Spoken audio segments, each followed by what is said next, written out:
पिछले क्लास में हमने देखा कि कैसे भारत में बाकी प्रांत भी शामिल हुए। इस चैप्टर में हम देखने वाले हैं कि कैसे महाराष्ट्र महाराष्ट्र स्टेट बना। Formation of state of Maharashtra. After India gained independence, there was demand on large scale for the reconstruction of states on linguistic basis. Bharat स्वतंत्र होने के बाद ऐसी मांग शुरू होने लगी, ऐसा जनमत होने लगा कि भारत का भाषा के आधार पर स्टेट्स बनाया जाए, प्रांत बनाया जाए। इन Maharashtra also the demand for state of Marathi speaking people lead to Samyukta Maharashtra movement from 1946 onward. इस सिलसिले से संयुक्त महाराष्ट्र मूवमेंट, संयुक्त महाराष्ट्र चळवळ शुरू हुई कब? तो 1946 में।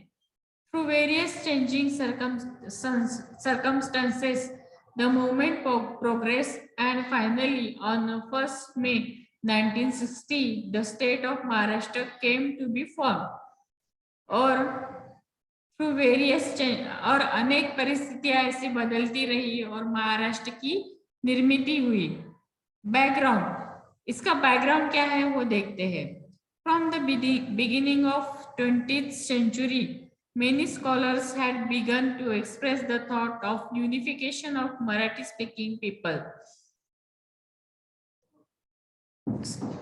20वीं सदी के शुरुआत में बहुत सारे स्कॉलर्स को ऐसा लगने लगा कि मराठी भाषिक लोगों का एक स्टेट्स हो। In 1911, the British government had to suspend the partition of Bengal.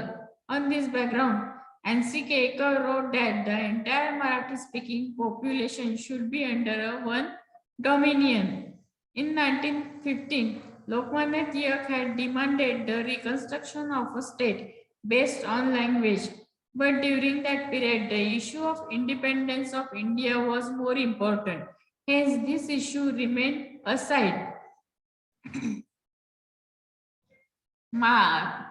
Lokmanya Tilak भी ये चाहते थे कि सभी प्रांत उनकी भाषाओं पर आधारित हो, पर तब महाराष्ट्र का, भारत का स्वतंत्र होने का ये ज्यादा महत्वपूर्ण था, इसलिए ये मुद्दा बाजू में रह गया।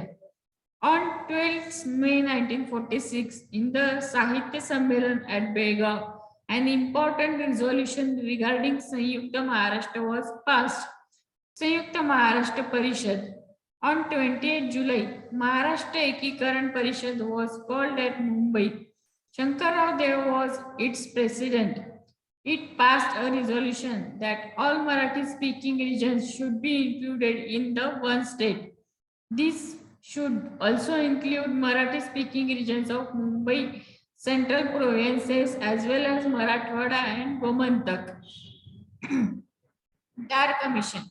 On 17 June 1947, Dr. Rajendra Prasad, the President of Constituent Assembly, established the Dar Commission under the chairmanship of Justice S.K. Dar for forming linguistic provinces. On 10 December 1948, the report of Dar Commission was published, but the issue remained unsolved. JVP Committee, 3-minister committee, to study the conditions of creating linguistic provinces, the Congress appointed the committee on 29 December 1948.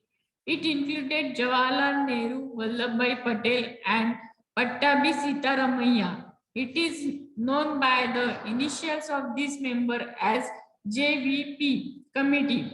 The report suggested that Congress accept the concept of linguistic state in principle, but the time was not proper for it. Severe response was seen throughout Maharashtra against this report. During that time, Senapati Bapat organized rallies for awakening of people. Acharya Atre got passed the proposal of Sanyukta Maharashtra with Mumbai in the Mumbai Municipal Corporation. It got passed by 50 against 35 votes. Due to it, the desire that Mumbai should be included in Maharashtra was proven. Commission for Reconstruction of States. Government of India appointed a commission for reconstruction of states on 29 December 1953 under the chairmanship of Justice Fazal Ali. This commission presented their proposal on 10th October 1955. This proposal advocated for creation of bilingual Mumbai state. Nagpur Pact. Marathi people of all regions should be resolved to make one state was the purpose of signing the Nagpur Pact in 1953. According to this pact, Sanyukta Maharashtra was formed including Western Maharashtra and Vidarbha along with Marathwada. In 1956, as per the amendment of the Constitution, Article number 371(2) was included in it. According to the Nagpur Pact, assurance was given regarding equitable financial provision for developmental work, ample finance for technical and vocational education, provision of state government services in particular regions in accordance with the population, and assembly session once in a year should be held in Nagpur, etc. The struggle of Marathi speaking people for formation of Maharashtra with Mumbai had begun. A hug meeting was held on Kamgar Maidan in Mumbai. At that time, Shankarrao Dev said, "We will oppose to separation of Mumbai from Maharashtra up to our last breath." The emotions on and demand of the people took the form of public agitation. Women also spontaneously started participating in it. Sumtibai Gore, Ismat Chaugate, Chuptai, Durga Bhagwat, Tara Reddy, Charushila Gupte, Kamlatai More, Sultana Johri, and many such women took part in the agitation. On 7 November 1955, there was meeting of laborers, various labor organizations, communist, Praja Socialist, Peasants and Workers Party, Janasangha, etc. All these political parties participated in it. Comrade Shripad Amrut Dange, president over it. Here SM Joshi proposed a resolution that Samyukta Maharashtra with Mumbai and Vidarbha should be created.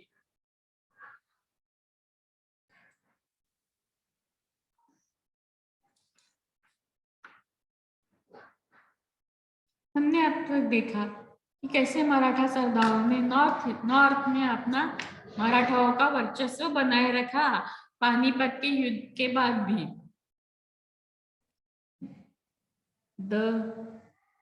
The navy raised by Shivaji Maharaj was strengthened by Kanhoji Angre and his son Turaji. With his strong navy, they contained the naval powers of the Portuguese, the British, and the Siddhis. They defended the coastal line of the Maratha state. मराठाओं ने अपनी coastal line भी बहुत strong बनाए रखी थी, इतनी मजबूत बनाए रखी थी कि वो पोर्तुगीज, ब्रिटिश और सिद्धिस उन पर हावी नहीं हो पाए. Khanderao Dabhade and his son Tambakrao laid the foundation of Maratha power in Gujarat. After the death of Khanderao, his wife Umabai routed the Mughal Sardar of Ahmedabad. She conquered the fort there. Later, the Gaikwads made Vadodara in Gujarat a seat of their power. The powers of Dhar and Devas in Madhya Pradesh rendered valuable assistance to the Shindes and the Holkars in expanding the Maratha power in the north. The Maratha state was disarray after the death of Peshwa Madhavrao. Nana Fadnavis, the famous administrator of the Peshwas and a Maratha statesman, set right the affairs of the state with the help of Mahadaji. While Mahadaji was busy restoring the Maratha supremacy in the north, Nana managed the affairs of the south. In this, he was helped by the Patwardhans, Haripant Phadke and Rastes and other Sardars. As a result of this, Maratha supremacy was established in the south. The Holkars of Indore, Bhosles of Nagpur, Shindes of Gwalior, Gaikwads of Vadodara brought glory to the Maratha power on the basis of their valor, leadership qualities, and capability. They were the pillars of Maratha power in the last phase. The Maratha Sardar was successful in establishing the influence of the Maratha power both in North and South India. After the death of Mahadaji Shinde and Nana Fadnavis, the Maratha power began to wane. At that time, Bajirao II, the son of Raghunath Rao, was the Peshwa. He did not have leadership qualities and had many vices. He was unable to unite the Maratha Sardars. The internal strife between the Sardars weakened their power. During the reign of Bajirao II, the Marathwada influence in the north and south went further. The British replaced the Marathas. The British captured Pune in 1817 CE and hosted their flag Union Jack there. In 1888 CE, the British defeated Marathas in the Battle of Asti in Solapur district, and finally the Maratha power came to an end. This event marks a major change in the history of India. After this, the British managed to gain control over a major part of India. India came into a contact with the Western world that led to many changes in India's social system. Many old things became redundant or were pushed aside. This was a major transformation. A major change took place. The medieval period of Indian history came to an end. The modern period began.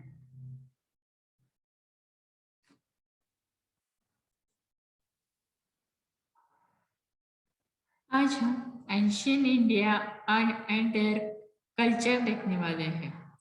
Language and literature, life of the people, science, centre of education, art and architecture. Language and literature. There was an uninterrupted literacy tradition in ancient India. This literature was produced in the Sanskrit, Ardhamagadi, Pali, and Tamil languages. It included religious literature, treatises on grammar, epics, plays, stories, etc. Sangam literature. Sangam means a gathering of learned men. The literature compiled in such a gathering is known as Sangam literature. It is in the most ancient literature in Tamil. Silapakkadikaram and Manimekalai are two of its well-known epics. From Sangam literature, we learn about the political and social life in South India during the period. Religious literature. The important texts include Agar, Agar, Agam Grantha, Tipitika, and Bhagavad Gita. The Jain Agama Grantha are written in Prakrit language of Ardhamagati, Shauraseni, and Mahashastri. The Agam Granthas are collection of the teaching of Vardhaman Mahavir. Literacy works like Mahapuranas, biographies, stories, etc. are available in the Upper Brahmsa language. Siddha Sen Divakar wrote Sammai Sutta, a work in Prakrit on jurisprudence. Vimal Suri has told the story of Rama in Paumariya, a poetic work in Prakrit. Haribhadra Suri's Samarai Chakka and Udyotsani Kuvalayam Matalakatha were well known works. Tipitaka has three pitikas or parts. The word pitika means a basket or collection. Here it means a section. The Tipitaka is written in Pali. It consists of three categories text. Sutta Pitaka, it includes the text of Gautama Buddha teaching or sermons. They are called suktas. Vinay Pitaka. The word Vinay here means rules. The Vinay Pitaka gives the rules of behavior which bhikkhus and bhikkhunis in the Buddha Sangha should follow in their day-to-day lives. Abhidhamma Pitaka. In this Buddhist doctrine has been explained. A text titled Attakatha, which explains the Tipitikas, is well known learned women compose gathas about their own experiences. They have been compiled in the Therigatha. They are in the Pali language. The Bhagavad Gita, which is sacred text of the Hindus, is a part of the Mahabharata. The Bhagavad Gita tells us that each one of us should do our duty without expecting rewards. It also says that the path of devotion to God is open to all. Adi Shankaracharya lived during the 8th century CE. He emphasized knowledge and renunciation. He wrote commentaries explaining the Upanishada and Brahma Sutra and the Bhagavad Gita. He established four mathas in our direction of the India at Badrinath, Dwarka, Jagannath Puri and Shrungeri. Kautilya wrote the Arthashastra, in which he discusses at length what constitutes an excellent administrative system. Treatise on grammar. Ashtadhyayi, written by grammarian Panini, is considered to be standard work on Sanskrit grammar. Patanjali wrote Mahabhashya. It explains the principles given in Panini's Adhyaya, Ashtadhyayi.